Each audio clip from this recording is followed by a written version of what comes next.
Boa noite, pessoal. Estamos agora na 9ª aula, Lei do Progresso. Infelizmente, ainda estamos em quarentena, mas vamos continuando. Vou passar esta aula e qualquer dúvida, vocês peçam lá no grupo que a gente vai poder estar esclarecendo, ou então marquem no caderno as dúvidas, porque aí quando a gente voltar às aulas presenciais, nós vamos poder esclarecer melhor, tá bom? Existem duas coisas naturais que a gente acaba confundindo. Primeiro, o estado natural e o segundo, a lei natural. O que é o estado natural? É o início, o início, é o nosso ponto de partida. Quando Deus nos criou, simples e ignorantes, para que a gente pudesse, através de todas as suas leis, fazermos o nosso caminho de evolução, até chegar lá no final, que é a perfeição. Então, o estado natural é a infância da humanidade. É o efeito de uma causa universal. E o que é a lei natural? A lei natural é a lei que rege todos nós e tudo que existe nesse universo. E é ela que vai impulsionando a gente para frente, para a gente evoluir, para a gente ser melhor. E é causa universal, que é ligada sempre aos princípios e à vontade de Deus, que é a inteligência suprema do universo e a causa primária e perfeita de todas as coisas.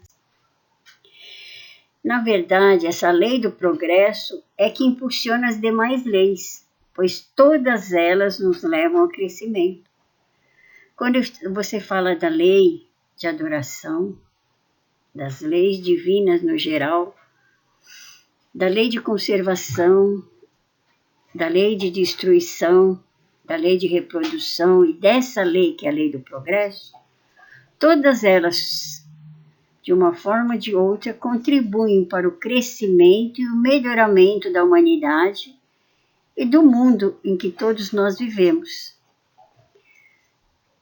E qual é a vontade de Deus? Que a gente sofra? Que a gente chore?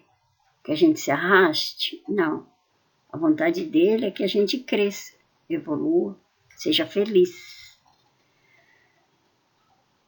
E com isso a gente consiga também que o mundo em que a gente vive possa evoluir junto, como está acontecendo hoje com o planeta Terra. Todos nós estamos auxiliando na evolução do planeta Terra, ou pelo menos a grande maioria da população. E é por isso que hoje nós estamos vivendo um momento de transição do mundo de expiações e provas para o de regeneração. E a maior prova da bondade de Deus, da sua justiça, é a reencarnação. A reencarnação de todos os seres da nossa espécie. E sendo uma das leis naturais, a reencarnação ajuda a gente a viver tudo aquilo que a gente precisa, aprender. Todas as provas que a gente ainda sente fraquejar, ela nos fortalece, nos faz ter mais consciência daquilo que nós somos, daquilo que nós queremos ser. E vir aqui, a cada vida, a fazer os nossos trabalhos, as nossas missões, sejam elas pequenas ou grandes, porque Deus dá o fardo conforme o ombro da gente, né? Uma missão não precisa ser uma missão grandiosa como é do Divaldo Pereira, como foi de Chico Xavier, porque a gente ainda não está em condições. Mas nós viemos realizar as nossas pequenas missões. Sejam como mães, como pais, como filhos, filhas, seja como professores, médicos, como trabalhadores do Cristo que nós somos. E com isso a gente vai tendo a consciência, a responsabilidade do que é a nossa vida aqui, a vida física, e do que nós ainda somos, imperfeitos, fracos, mas dispostos a melhorar. Essa é a lei do progresso. É ter a consciência de que a felicidade não é o objetivo da vida aqui na carne. A finalidade de a gente estar encarnada é para a gente progredir. É para a gente sair daqui melhor do que quando a gente chegou aqui, nasceu. É ter uma mala mais cheia de coisas boas e mais vazia de coisas ruins. A felicidade neste mundo, como dizia Jesus, né, é consequência dessa vontade de evoluir. A gente vai ser feliz relativamente fazendo todas as coisas certinho. Quanto mais correto, quanto mais disciplinado você for nas coisas que você precisa realizar, mais feliz você vai se sentir. Porque você está sentindo como espírito que você está cumprindo com a sua tarefa, o seu dever, a sua missão e o seu compromisso reencarnatório. Essa é a felicidade. É fazer da vontade de Deus o nosso caminho.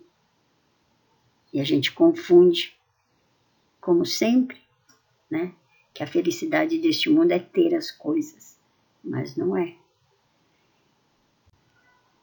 E todo o crescimento nosso começa do princípio, ou seja, nós nascemos simples, ignorantes, imperfeitos, e na nossa caminhada, das nossas várias milhares e milhares de reencarnações, nós vamos chegar a ser um ser perfeito, um anjo, um espírito de luz,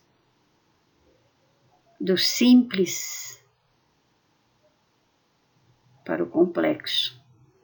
Né? Nós nascemos simples, sem saber de nada, e quanto mais nós sabemos, mais a gente vai descobrindo que a gente não sabe nada, como dizia Sócrates, né? Todo crescimento começa do mal, porque a ignorância é o mal. Quando a gente não sabe, a gente faz do mal o nosso caminho. Mas quando a gente conhece, entende, a gente começa a fazer o bem. Porque o bem é aquilo que retorna em dobro para nós, que enche o nosso coração de alegria, de felicidade, de paz. Quando a gente descobre isso, a gente fala, puxa, por que eu não conheci antes o bem? Mas é assim, tudo começa do mal para o bem. Exige esforço, desconforto, né? Porque a gente tem que trabalhar tudo aquilo que a gente está acostumado a fazer para criar novos hábitos, novos pensamentos. E isso é desconfortável às vezes. E perseverança. É como na escola, quando a gente vai começar o primeiro ano, a gente é criança, tudo mais fácil. As continhas são simples, 2 mais 2, 2 vezes 2, tudo muito claro, simples, exato, né? Mas quando a gente vai galgando os anos e vai crescendo também em maturidade, os estudos vão ficando mais complexos, mais difíceis, vão exigindo da gente muito estudo, muito sacrifício, vontade firme de aprender, com aquele objetivo claro, no final do nosso caminho, né? objetivo de saber mais utilizar o que a gente sabe para o proveito útil. Primeiro a gente precisa conhecer, saber, começar a se libertar. Por isso que é desconfortável. Porque você sai daquela zona de conforto que a gente está acostumado. Tá tão bom, né? Então, mas aí alguma coisa chacoalha a gente. E é o desconforto, por quê? Porque chegou a hora da gente mudar. A mudança é a lei do progresso. Porque o difícil não é você não saber, difícil é você continuar na ignorância. O que você desconhece não é que é difícil, é que você não sabe. A partir do momento que a gente sabe, ele se torna fácil. Quem disse isso foi um professor meu muito tempo atrás. Não existe coisas difíceis.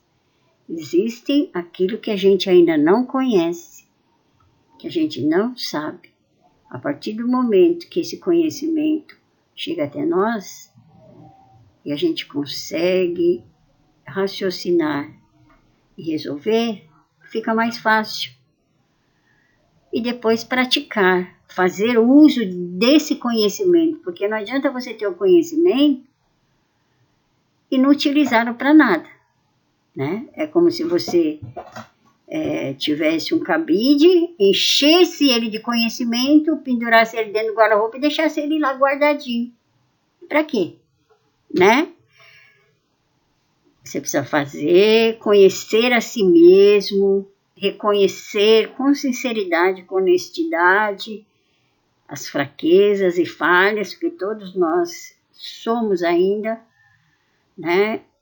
Principal é deixar o orgulho de lado, a vaidade de lado, reconhecer, eu ainda tenho isso, ainda sou aquilo, ainda me falta isso, mas tem que estar disposto a viver, a conviver com as pessoas, porque é mais difícil, descobrir que a gente pode ser feliz, apesar de todas as dificuldades, né? De todas as dificuldades a gente consegue ser feliz. Tem gente que consegue, o que a gente não consegue? Como dizia um amigo meu, viver é muito fácil, né? Acordar, tomar café, fazer as coisas, trabalhar, estudar, né? Difícil é conviver. Conviver com as pessoas, né? Bater de frente. A pessoa também tem as mesmas coisas que a gente tem, as mesmas dificuldades, as mesmas fraquezas ou diferentes, tem as mesmas lutas que nós temos. Então, para a gente conviver, a gente precisa de regras de conduta. Para viver em grupo, né? Precisa ter limites para nós, nossos direitos e deveres, todo mundo sabe. A gente precisa ter limites, respeito, né? Consideração com os outros, porque o outro é como você, ele não é diferente. Ele pode ter outras dificuldades, não iguais às suas, mas tem. Pode ter outras imperfeições, outros desafios, às vezes até mais difíceis que os nossos. Então a gente precisa ter essa empatia com o outro, né? Ter mais tolerância, mais benevolência, como os amigos espirituais têm conosco.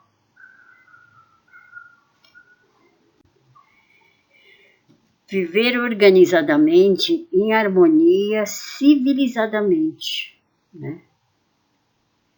E quando alguém não quer evoluir de jeito nenhum, ele quer permanecer naquele ponto,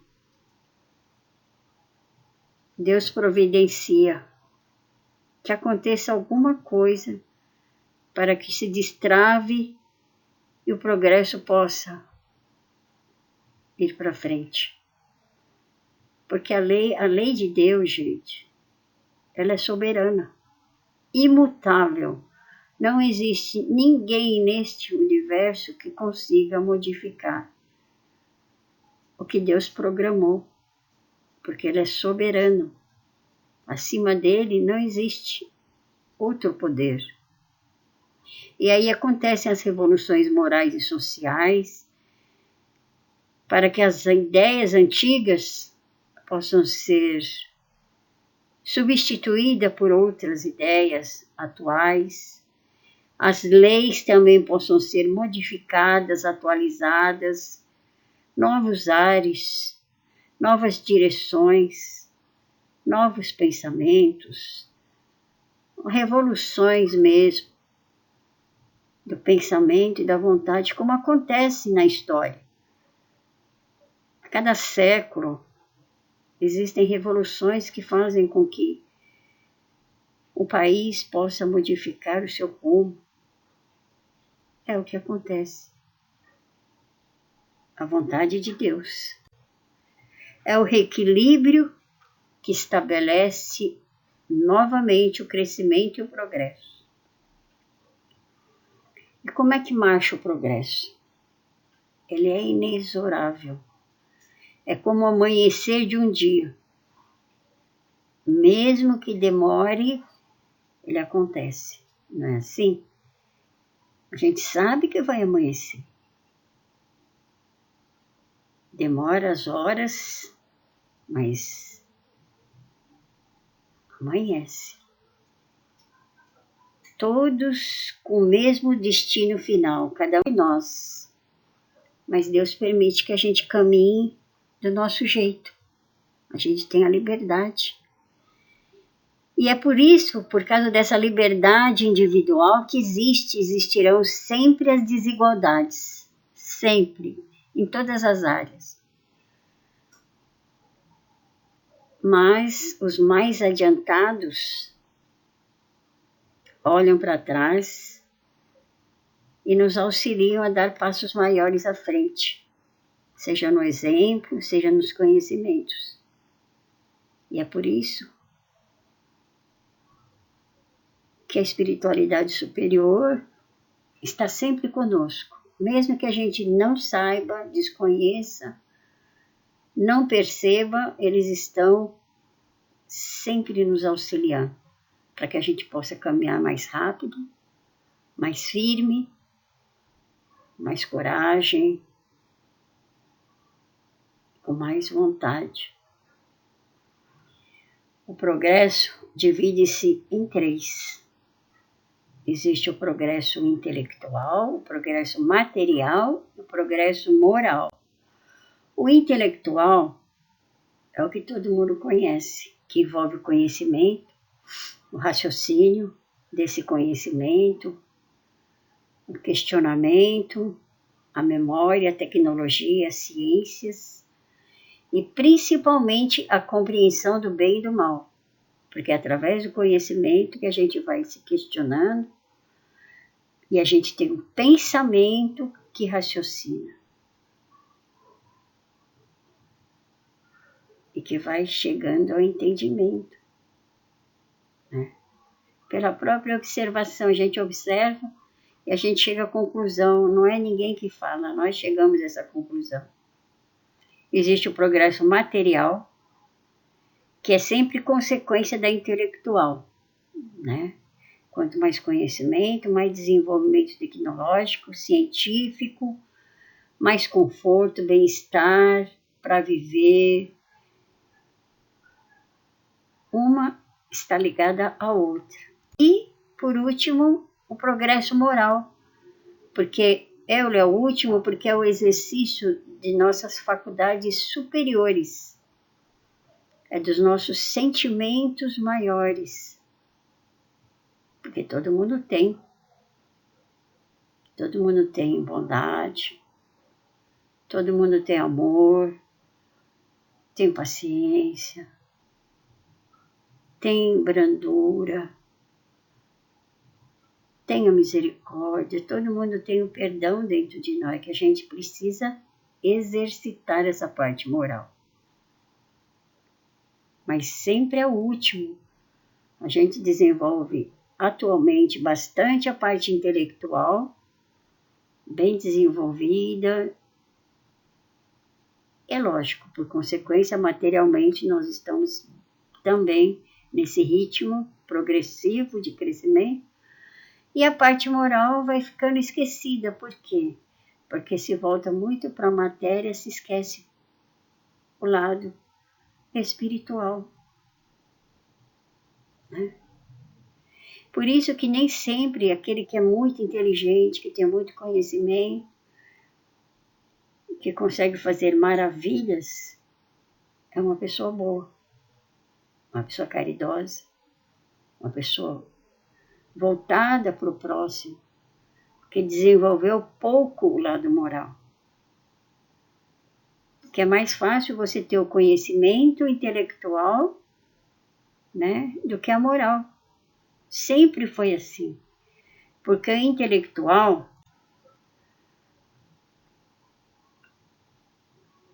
envolve só as técnicas de aprendizagem. A leitura, o questionamento, o raciocínio, a memória. A busca do conhecimento é mais fácil, porque é de fora para dentro. O conhecimento vem de fora para dentro de nós. Agora, o aprendizado moral é mais difícil, porque é de dentro para fora. Envolve sempre as nossas relações com o outro, o nosso convívio. E aí a gente se choca com as necessidades do outro, com as imperfeições do outro, com as fraquezas do outro. E nós também temos as mesmas coisas. Então a gente tem que ter um esforço, tem que praticar, porque o aprendizado moral é prática. Para ser caridoso, a gente precisa praticar a caridade.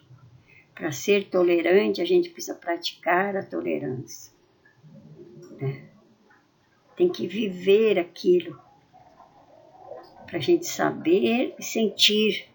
O aprendizado moral é sentir. O sentir é de dentro para fora. Por isso é muito mais difícil, muito mais complexo. Para ter respeito é necessário respeitar o próximo, ser caridoso, praticar a caridade, dar, doar, ser paciente, ter carinho, empatia com o outro. Mas olha, nós já somos melhores do que já fomos antes. E seremos ainda mais, porque é um determinismo divino. Eu estava lembrando aqui da questão das pessoas que têm dificuldades, deficiências mentais, auditivas, que têm o síndrome de Down, principalmente. Como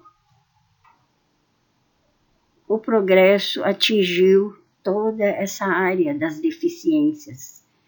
Como os seres estão vindo melhores, mais capacitados para superar as limitações, né?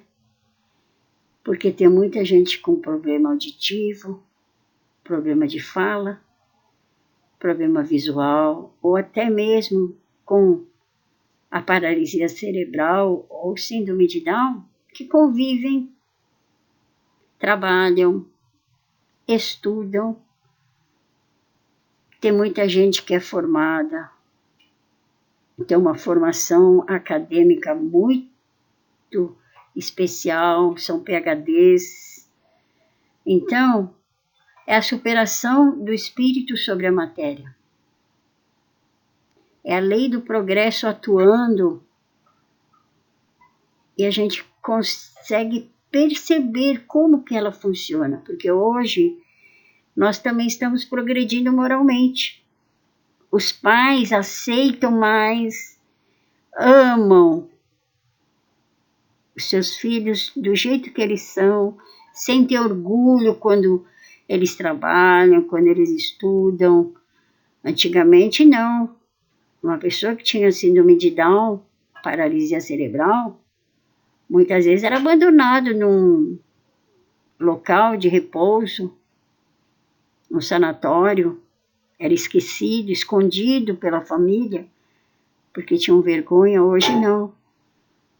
A aceitação é maior. A gente tem mais carinho, mais compreensão, né?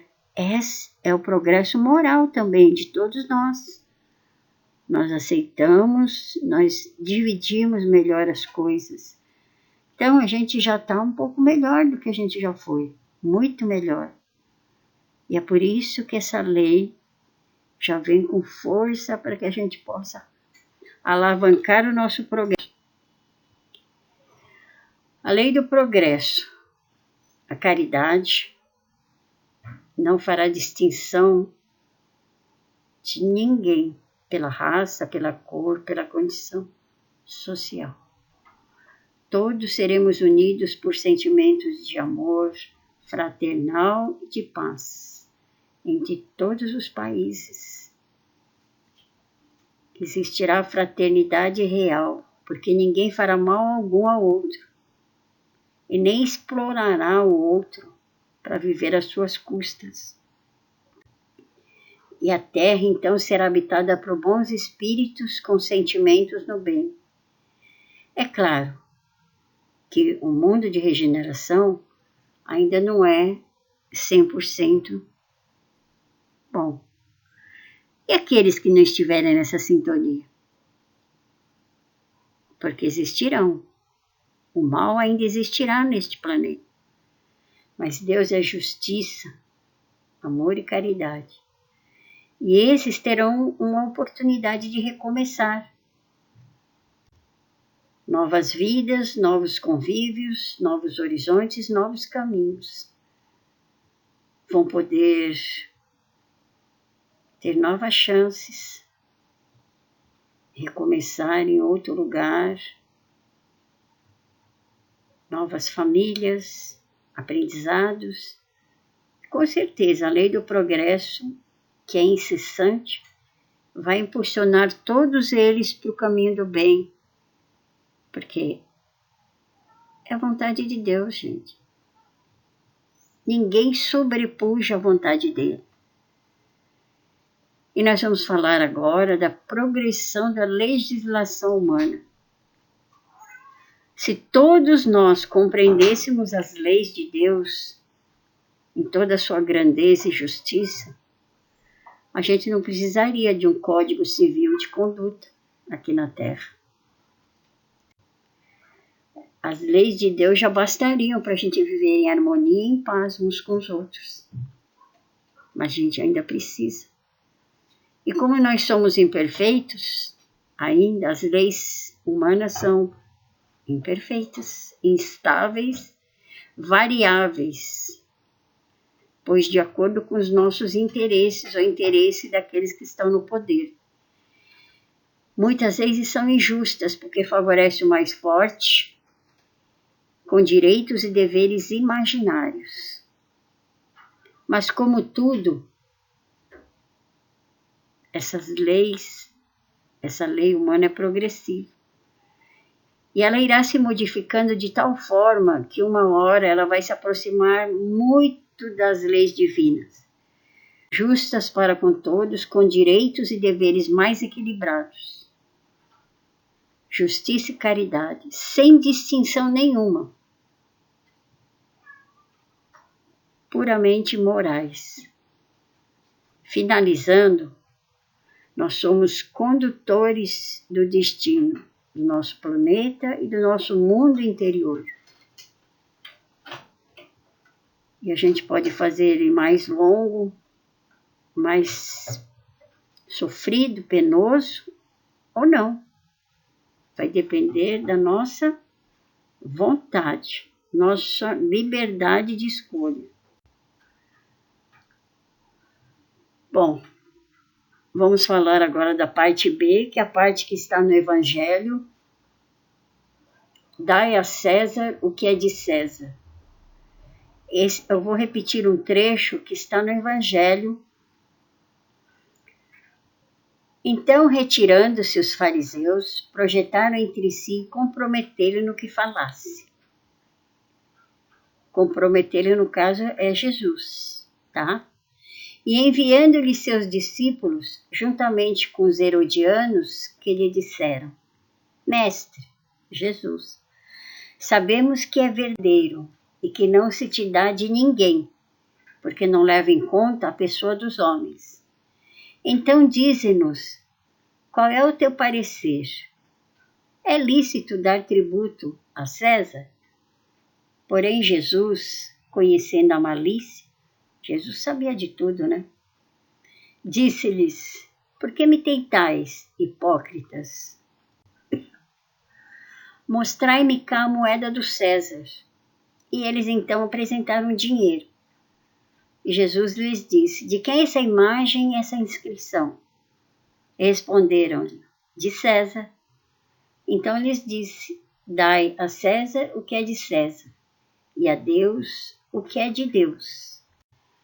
E ouvindo isso, admiraram-se e, deixando-o, se retiraram. Então, essa parábola é mais uma lição, né? Porque antigamente se pagava o imposto aos romanos. Sim, porque os hebreus eram o povo vencido. Roma atuava como governante de todas as terras conquistadas, né? E em nome de César se cobravam os impostos, que eram recolhidos pelos publicanos, que eram os coletores de impostos. E isso era motivo de revolta e descontentamento entre os judeus. Porque muitas vezes, como hoje, né, recolhia-se impostos para manter a cidade, manter o povo, manter as obras públicas, como hoje. E a pergunta que fizeram para ele, para Jesus, era uma armadilha. Ele falou: é lícito pagar o tributo a César? Quer dizer, o senhor acha correto pagar o imposto ao César, que é romano? E Jesus era judeu, né? Se ele dissesse que não era para pagar,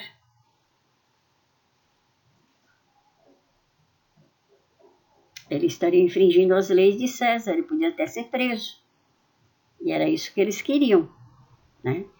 Se ele falasse: não, sim, tem que pagar, sim, claro, ele estaria se indispondo com seus patrícios, porque todo mundo ficava descontente de ter que pagar para um romano o trabalho que eles tinham, né? Uma parte do trabalho deles tinha que dar para Roma.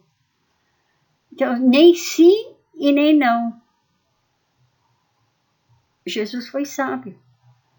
Ele falou: dai a César o que é de César, e a Deus o que é de Deus. O que é de César? O dinheiro, a matéria. O que é de Deus? Dá para Deus. O que é de Deus? As nossas orações, a nossa boa vontade, né? O nosso cumprimento. Pagando esses tributos, a gente estava cumprindo com uma obrigação nossa. Esse ensinamento serve para nós hoje. Está no capítulo 11 das responsabilidades individuais. Independe de as cobranças, débitos serem justos ou injustos. É isso aí, né? Poxa vida, eu estou usufruindo de tudo aquilo que a civilização me traz. Eu tenho luz, energia elétrica, né? Eu tenho todas as comodidades dentro da minha casa, para o meu bem-estar, para o meu conforto. Então eu tenho que pagar a conta de água, a conta de luz, de telefone, do celular, pagar o imposto da minha casa. Agora, se a gente não quer ter responsabilidade nenhuma, a gente tem que viver no meio do mato.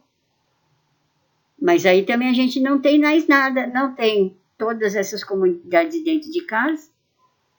não tem energia elétrica, não consegue ter geladeira, tarari, tarará, tarará, tarará, né?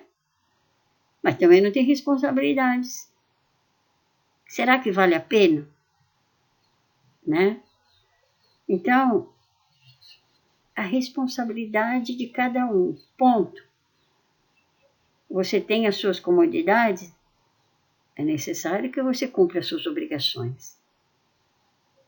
Né? Reclamando, só vai ficar mais difícil de pagar, porque a gente vai ter que pagar. Porque se não paga, o que acontece? Cortam, cancelam. Não é assim? Então, as leis civis a gente tem que cumprir, porque a gente está no mundo físico. A gente tem que cumprir com a lei civil, que hoje é assim, mas como é uma lei variável, imperfeita, amanhã pode modificar. Mas enquanto está assim, a gente tem que cumprir. Isso é fazer a vontade de Deus, né? Se o outro erra, se o governante erra, se ele está fazendo aquilo para ele, por cobiça, por ganância, a responsabilidade é dele, gente. Né? Dai a César o que é de César e a Deus o que é de Deus. E a gente faz a nossa parte. A parte de Deus ele está fazendo, ele vai fazer sempre. Se o outro erra, nós não podemos fazer disso razão para a gente errar também. Ah, porque porque o prefeito lá é cobrando absurdo pelo imposto predial. Eu não vou pagar. Ué, ele está errado e você também está errado. E o pior, ele é uma autoridade. Como César, ué. E se a gente erra em cima disso, vai sobrar para nós. Você vai ter que pagar esse imposto em parcelas. Vai pagar mais do que se você tivesse pagado rapidamente. Né? Por isso que se diz, você pode fazer da sua caminhada uma caminhada mais penosa ou mais suave, dependendo da sua maneira de agir e de ver as coisas. E de perceber, de aceitar que Deus também pede a resignação para nós. Que aquilo que a gente não pode mudar, Ele pode. Confiemos nele. E se nós estamos aqui, é porque precisamos estar nesse país, neste planeta, com as pessoas que precisamos estar, com os governantes que precisamos, com todas as dificuldades e contrariedades, porque, principalmente, votamos neles. Então, a gente tem que ter paciência, equilíbrio e fazer a nossa parte. Porque aí tudo muda, né? Quando você muda, todo muda. E quanto maiores os direitos, maiores as responsabilidades. Né? É aquilo que eu falei. Quanto mais você tem direitos, maior a responsabilidade. Aquele que mora ali no meio do mato não tem nenhuma responsabilidade, mas também ele nem conhece os direitos dele. É ignorante de tudo. Mas talvez ele não queira ter responsabilidade. Você quer ter direitos, então você tem que ter responsabilidades. Obrigações e deveres, sempre foi assim. Se a gente tem um direito, a gente tem um dever também. Se a gente não cumpre o dever, a gente não pode cobrar o direito. Né? E quanto maior o direito, maior a responsabilidade, fazer de nossa vida a extensão do nosso entendimento espiritual. Quer dizer, quanto mais você conhece e você entende o funcionamento e os mecanismos das leis de Deus, mais fácil você pode fazer a sua vida. Fazer ao outro o que gostaríamos de receber. Você quer retidão? Seja reto. Quer ter sinceridade? Seja sincero. Quer honestidade? Seja honesto. Exija a pontualidade dos outros, seja pontual você primeiro. Você quer que os outros te entendam? Entenda os outros também. Quer compreensão? Compreenda. Quer paciência? Tenha. Né? Que a gente só quer receber, né? Quer. Receber é bom, prazeroso, mas pagar, retribuir é necessário e urgente, né? A gente precisa retribuir de alguma forma tudo que a gente recebe. O conhecimento é uma dádiva, uma bênção. Você tem que retribuir esse conhecimento utilizando para a sua vida melhorar. Para fazer da sua vida a extensão do seu entendimento, né? A sua vida fica mais fácil, mais liberta. Você ter mais paz. Compreender que algumas coisas você pode modificar por você mesmo e algumas deixar para Deus, né? Que às vezes o tempo de Deus é diferente do nosso tempo. O tempo dele é o tempo exato. Então, a gente precisa compreender isso e agradecer antes de receber, não depois.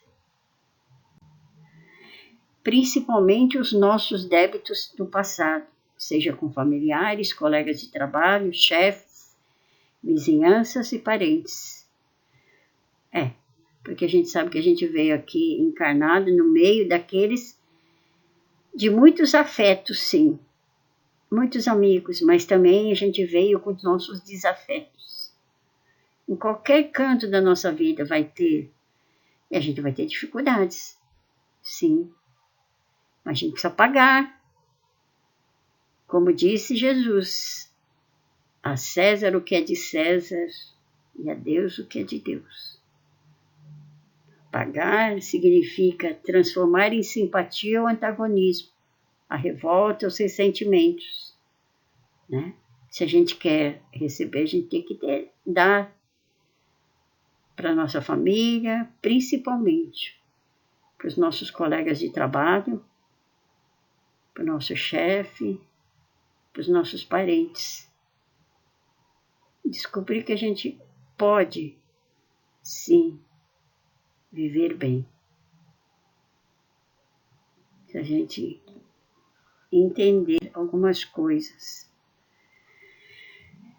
Já pensaram por que a vida nos exige mais o pagar e pouco receber? Né? Que a gente é tão cobrado e a gente às vezes recebe muito pouco.